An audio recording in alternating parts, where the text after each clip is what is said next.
కాలా అజర్ వ్యాధిపై ఆమె ప్రచార భేరి మోగించింది. 7 ఏళ్లుగా అవగాహన కలిగిస్తోంది.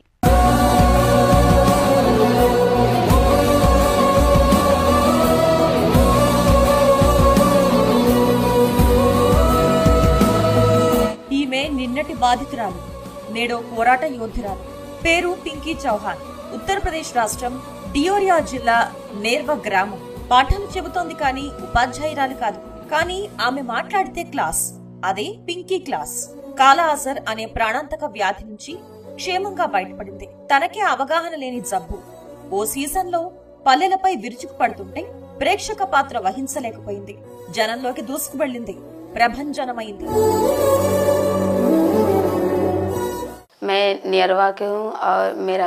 మాది యూపీలోని డియోరియా జిల్లా బంకతా బ్లాక్ నెర్వ గ్రామం. గ్రాడ్యుయేషన్ పూర్తి చేశాను. మా పరిధిలో ఎందరో కాలా అజర్ రోగులున్నారు. వీరికి అవగాహన కోసం నెల నెలా జగదీష్పూర్లో శిక్షణ ఇస్తుంటాం. నిర్ణీత వ్యవధిలో ప్రజల్లో ఎలా అవగాహన కలిగించాలో ప్రణాళిక తయారు చేస్తాం. శాండ్ ఫ్లై కీటకాల్లో ఫ్లైబోటోమైన్ శాండ్ ఫ్లై ఒక వ్యాప్తి కారకం. 12 ఏళ్ల వయసులో ఆమె జీవన గమనాన్ని మార్చిన మరో సంఘటన రూపుదిద్దుకుంది. 2015లో పింకీకి కాలా అజర్ వ్యాధి వచ్చింది. దీన్ని బ్లాక్ ఫీవర్ అని కూడా అంటారు. పరాన్నజీవి లీష్మానియా దోనోవాని వల్ల సోకుతుంది. ఫ్లెబటోమైన్ అనే శాండ్ ఫ్లై కాటు ఓ కారకంగా పరిశోధనలు తేల్చాయి. ఉష్ణమండల లేదా ఉప ఉష్ణమండల ప్రాంతాల్లో ఈ శాండ్ ఫ్లై సూక్ష్మ దర్శినికి కనబడుతుంది. ఈశాన్య ఉత్తరప్రదేశ్ లో ఎక్కువ. కాలా అజర్ వచ్చినప్పుడు పింకీకి తొలుత తీవ్ర జ్వరం వచ్చేది. బాగా బరువు తగ్గిపోయింది, బలహీనంగా మారింది.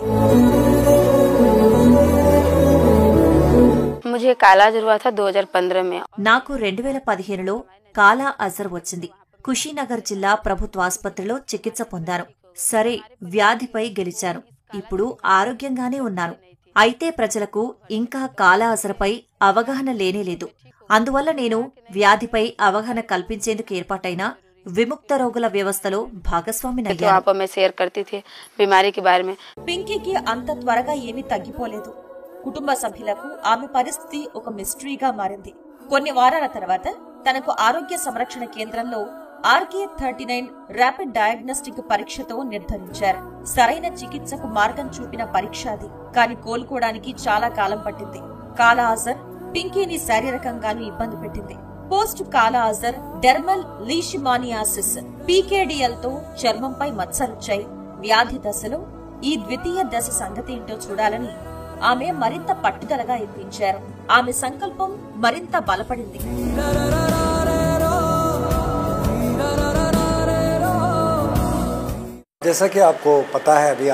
కాలా అజర్ మన దేశం నుంచి దాదాపు అదృశ్యమైంది. మేము బంకతా బ్లాక్ లో గత ఏడాది కొన్ని కేసులను చూశాం. ఈ ఏడాది దేవారియలో ఓ కేసు నమోదైంది. వ్యాధి నిరోధకానికి మా దగ్గర కొన్ని ఖచ్చితమైన ప్రణాళికలున్నాయి. 2 ఏళ్లకు ఒక పర్యాయం స్ప్రే మిషన్ నడుపుతాం. ముఖ్యంగా చెప్పుకోవాల్సింది రోగికి అండగా ఉండే సపోర్ట్ గ్రూపులు. పింకీ ఇందుకు మంచి ఉదాహరణ. వ్యాధి బారి నుంచి విముక్తురాలయ్యాక తను ప్రజలకు ఎలా అవగాహన కల్పించిందో చూశాం. తన సవాళ్లను అందరికీ వివరించింది. శాండ్ ఫ్లై ద్వారా ఈ వ్యాధి సోకుతుంది. అయితే కాలా అజర్ ఎలా వస్తుంది, ఎలా వ్యాపిస్తుంది అనే దానిపై ఇప్పటికీ సరైన సమాచారం లేదు.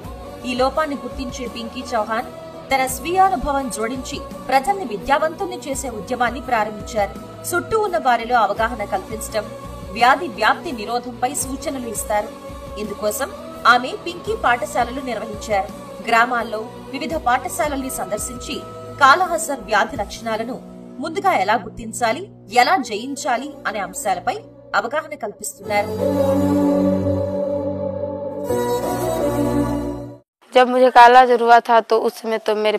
నాకు కాలా అజర్ వ్యాధి వచ్చింది. ఈ జబ్బు వివరాలేవి నాకు లేదా నా కుటుంబ సభ్యులకు తెలియవు. ఇందుకే చాలా డబ్బు వృధా చేశాము. అప్పుడు మాకు సమీపంలో ఉన్న ఆరోగ్య కేంద్రానికి వెళ్లాను. అక్కడ రోగ నిర్ధారణ జరిగింది. తర్వాత కుషీనగర్ GGH లో చికిత్స తీసుకుంటే తగ్గిపోయింది.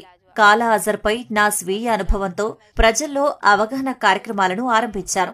చుట్టుపక్కల ఎవరికి కాలా అజర్ వచ్చినా నన్ను సంప్రదించేవారు. నేను సమీపంలోని హెల్త్ సెంటర్ కి వెళ్లాలని సూచించాను. పింకీ చిన్నప్పటి నుంచి ఎంతో తెలివైందని కన్నతల్లి ప్రభావతి చెబుతున్నారు. చదువు బాగా వచ్చిందని వంట పనుల్లో సాయం చేసేదన్నారు. చికిత్సా సమయంలో పడిన నరకయాతని తనను ఆవేదనకు గురి చేసిందని చెప్పారు.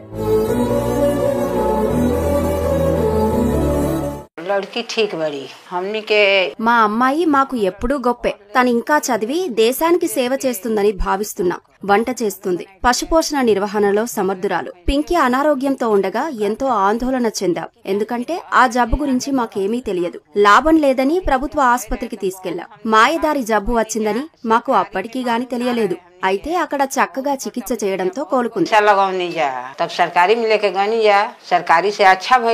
సంక్షోభం కమ్మిన వేళ సైతం పింకీ చదువులో ఫస్ట్ వచ్చిందని class teacher doctor Bhanu Pratap ప్రశంసించారు.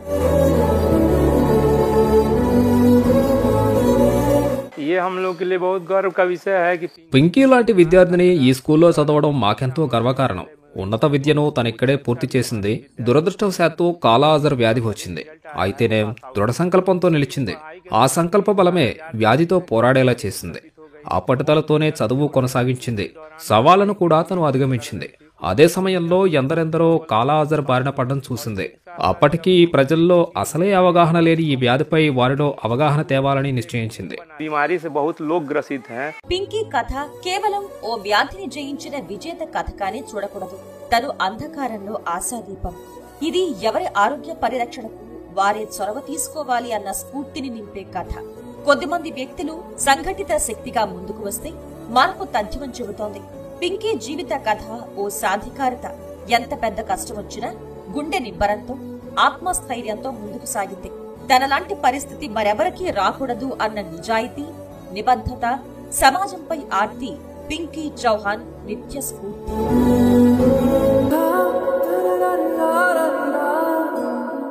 ప్రయాణానికైనా ఆరోగ్యానికైనా ఉపయుక్తంగా ఉండే ఫోల్డబుల్ ఈ సైకిల్ ను ఆవిష్కరించిన నిషిత్ రాజ్ కుమార్ అంతుచిక్కని వింత వ్యాధిని జయించి అదే వ్యాధిపై జనచేతనకు ప్రచార భేరీ మోగించిన పింకీ చౌహాన్ విజేతలు, సదా స్ఫూర్తిదాతలు. మరిన్ని కథనాలతో వచ్చే వారం జైహోలో మళ్లీ కలుద్దాం. నమస్కారం.